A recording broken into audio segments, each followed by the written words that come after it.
News 3's Daniel Armbruster joins us live from that neighborhood with the latest and neighborhood reaction. Daniel, very sad story. Yes, it is, John, and if you ask anyone who lives along Deacon Drive, they'll tell you this area is safe and remotely crime-free. That is until last night, Edwin Shar Jr. was murdered in his garage. News 3's Daniel Armbruster is live at the Bryan Police Department with the latest. Daniel? Meredith, that suspect was brought in last night by police because they wanted to talk to him about the murder of 19-year-old Billy Menard Jr. Now, News 3 has learned that the suspect in questioning is 22-year-old Clayton James Thompson. News 3 has also learned that investigators have substantial evidence gathered from interviews with Thompson to get an arrest warrant. Joining me now, Mr. Lehman, you were a passenger on this plane today, and you've got some scuff marks, some bruises, but you're okay overall, right? Yeah, I'm okay. I'm very lucky today. And tell me what was going through your mind and walk us through what the final moments of this flight that took place this morning. And Daniel, you've also learned that this is unfortunately a growing trend in College Station. Brett, police in College Station are seeing an increase in scenes like this one right here, a busted car window, usually because there are valuables inside that police say thieves want to get to. And it's this picture that seems to be becoming all that much more familiar these days, and it has many residents in this College Station neighborhood concerned that their car or their valuables could be next. This case was filed on 6/13/2003. We shouldn't be afraid to believe that good people, sometimes make mistakes. I was charged with manufacturing and delivering controlled substance between 1 to 4 grams. They were justifiably prosecuted. It is a second-degree felony here in the state of Texas. That doesn't mean that they don't have worth as people. That's the sound of freedom for 29-year-old Houston Fowler. Today, he and another man had separate drug convictions set aside, not because they didn't do the crime, but because the court believes they deserve a second chance. They're not going to be a problem again.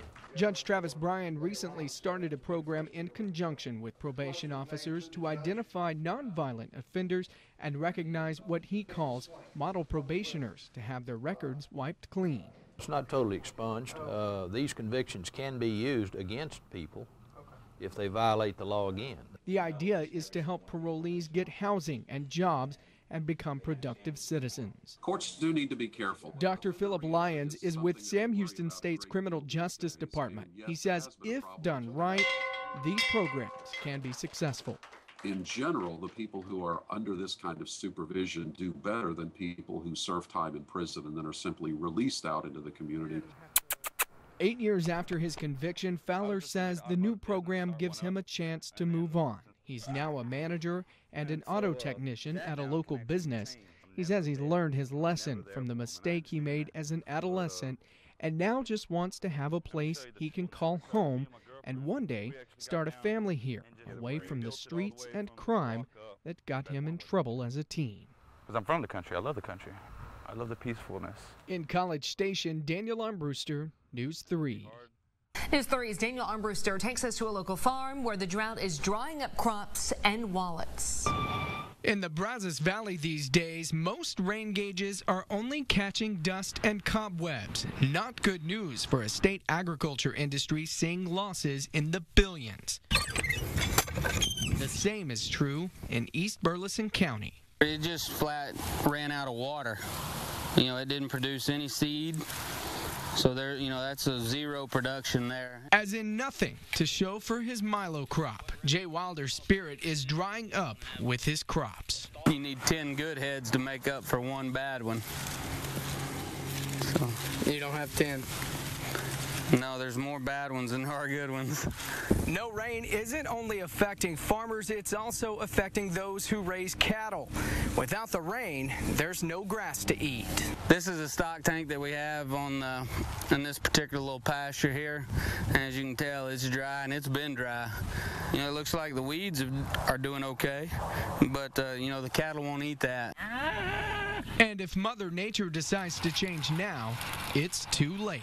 Even if we were to get some rain now, the things that we have to remember is it's going to take some time for those pastures to recover. Time that folks like Wilder just can't afford. This year's bad crop alone will cost him a fortune. I'd say $500,000. That's just me personally. For now, Wilder can only hope for the best and maybe a few drops of rain. In Burleson County, Daniel Armbruster, News 3. For parents tonight, as triple-digit temperatures continue, Texas has the highest death rate in the country for children left in hot vehicles. It's a statistic that one family is trying to change. News 3's Daniel Armbruster joins us live with the story of the family's tragedy and a grim reminder of how easily it could happen. Daniel. We'll talk about that family in just a moment, John and Meredith, but first we have this infrared thermometer here. Now, we know in the Texas heat, it takes just minutes for our car inside to go from 72 degrees to, look at this, 133 degrees. For a small child, that can be deadly. It can happen to anyone within a matter of seconds. It wasn't until Cindy came home a couple hours later that we realized she wasn't with the children. Dan Quinn and his wife Cindy lost their daughter Callie 10 years ago at their College Station home. Dan mistakenly thought the toddler was with her siblings, but she wasn't. Callie died of hyperthermia. They can get hot 3 times faster than a normal healthy adult. Dr. Elizabeth Gray with College Station Medical Center says it takes only seconds for a child to become overheated when left in a hot car.